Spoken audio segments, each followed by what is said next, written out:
She lived to 122 years old, outlived her daughter, her grandson, everyone she ever loved. She remembered the invention of the telephone and the fall of the Berlin Wall. She met Vincent van Gogh, and once said he smelled like alcohol and paint. Her name was Jeanne Calment, and she wasn't just the oldest human being ever recorded. She was the most alive. But not always, because before the world smiled with her, she had to face the silence first. The silence of losing everyone. The silence of a room that echoes your name but no one answers. And the deeper silence of wondering whether a long life is still a good one. Jeanne Calment moved into a nursing home at age 110, not because she couldn't walk, but because she couldn't be alone anymore. She didn't want to die in a kitchen, she joked, and I hated cooking anyway. The nurses expected a fragile old woman. What they got was a woman who asked for wine with lunch and told the priests to stop talking so much. She made fun of herself daily, called her wrinkles memory storage, claimed chocolate was the real reason for her long life. Other residents began staying awake just to hear her stories. Her laughter echoed through the dining hall like church bells on Sunday, and little by little, the place that smelled like medicine started to feel like a neighborhood. Jeanne didn't fear dying anymore. She feared losing her joy. So she shared it with every joke, every eye roll, every outrageous story she may or may not have made up.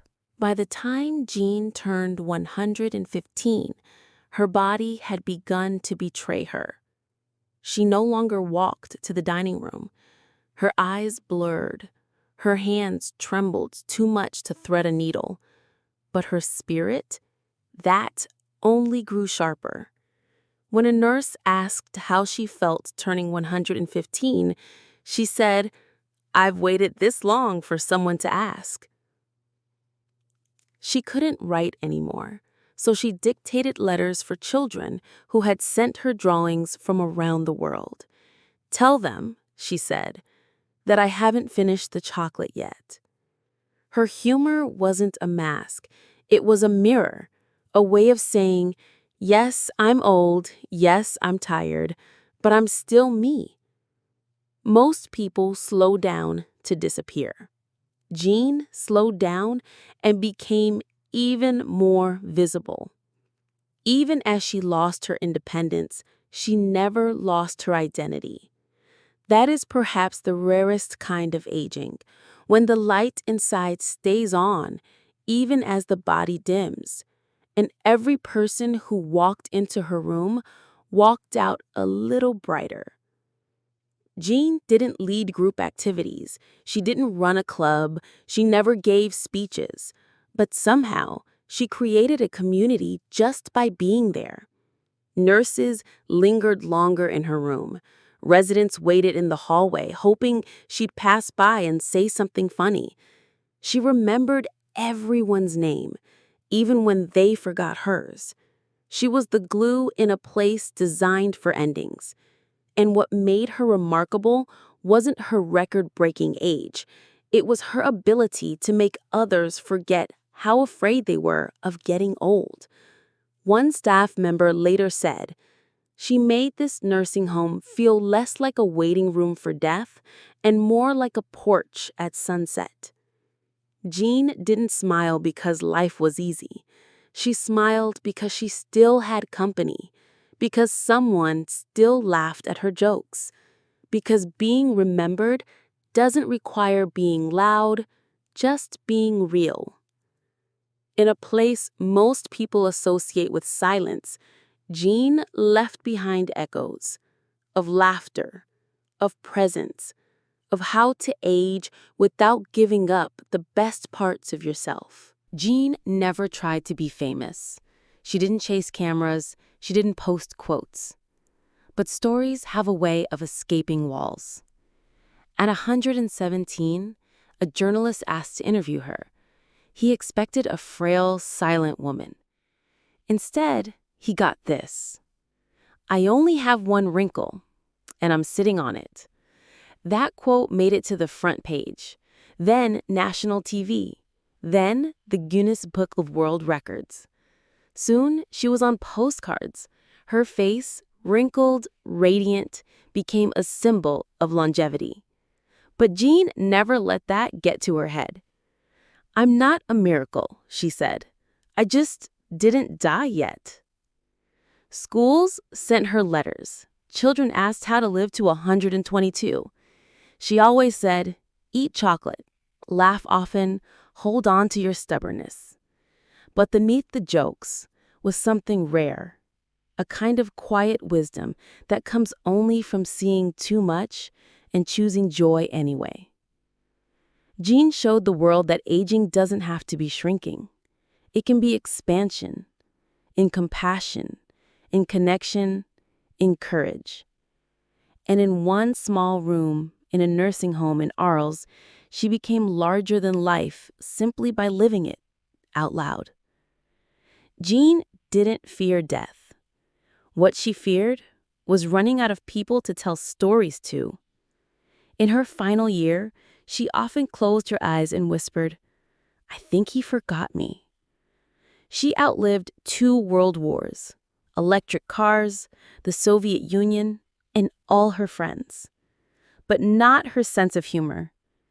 When asked what she wanted for her 122nd birthday, she said, "A marriage proposal. But only if he has good chocolate." Nurses gathered for her birthday with a cake so big it needed a table of its own. They sang. She laughed. She coughed. And she said, "Next year, bring fewer candles." 2 months later, Jeanne Calment passed away in her sleep. No hospitals, no wires, just a nurse holding her hand and the sound of wind brushing the window. The world lost the longest living person in recorded history. But what she left behind wasn't just numbers. It was a map of how to keep smiling even when your bones ache, of how to still matter even when the world moves on. Jeanne didn't go quietly. She went joyfully, which perhaps is the rarest kind of exit. Jeanne Calment never taught a class. She never wrote a book, never gave a TED Talk, but she taught people every single day, simply by living. One nurse said, "She didn't teach me how to be old. She taught me how to be young again while old." Another staff member recalled, "When she laughed, I remembered what joy used to feel like." She didn't preach. She noticed. She asked about your headache, about your cat, about how your child was doing in school. In a place full of people waiting for their story to end, Jeanne listened like yours had just begun. She didn't want to be your hero. She just wanted to make you smile before she left the room. Her impact wasn't in headlines. It was in hallway moments. In the way she'd squeeze your hand without saying a word. In the way her presence reminded others they were still alive, too. Jeanne Calment was not extraordinary because she lived to 122. She was extraordinary because she stayed open. Open to laughter. Open to people. Open to being vulnerable without feeling less valuable. And maybe that's what aging really is. Not a losing, but a widening. Maybe you're watching this because you're afraid of getting old, or because someone you love already is. Maybe you've seen them retreat. Talking less, moving slower, smiling less often. Or maybe that's you. Jeanne's story isn't about breaking records. It's about breaking silence. about choosing to keep showing up even when your body tries to disappear. It's about proving that life doesn't stop giving just because you stop working. In a world that rushes toward youth, Jeanne planted her flag in the middle of a nursing home hallway and said, "This place is not the end." She made people laugh in a place built for grief. She gave eye contact to strangers who'd already been forgotten by their families. She reminded us that there's still music in the piano, even if your fingers can't play it anymore. To the elders watching this, you are not obsolete. You are not done. If Jeanne could change the world from a chair by the window, so can you. And to the sons, daughters, and caretakers, ask more than how your parents are doing.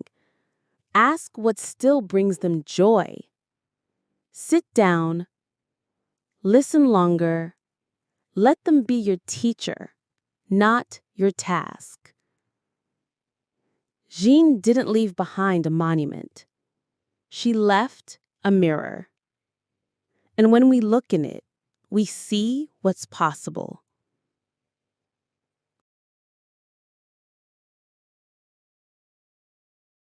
Jeanne Calment died in 1997, peacefully, without machines, without drama. Just a long exhale and a small smile that seemed to say, "Wasn't that fun?" She holds a world record, but she broke something much more important. She broke the fear that living long always means living lonely. She broke the myth that nursing homes only contain endings. She showed that with enough chocolate, enough jokes, and just enough stubbornness, you can turn even the quietest room into a sanctuary of light. And now that she's gone, the question is no longer how long she lived. It's what we're going to do with the years we still have. Are we going to shrink, hide, wait, or are we going to look up from our wheelchairs and wink at the sky? Because Jeanne didn't just give us data, she gave us permission to live until the last second, to age without shame, to laugh even when our bones don't. So if you're still here, breathe deeper, walk slower, but don't you dare stop showing up. Someone out there needs to hear your story, just like we needed to hear hers. If Jeanne's story made you smile, share this with someone who's afraid of growing old, or with someone you love who thinks their best days are behind them. Leave a comment below about the oldest person who ever made you laugh. And maybe go visit someone today who's sitting quietly in a room, wondering if anyone remembers their name. They might just be waiting for their Jeanne moment.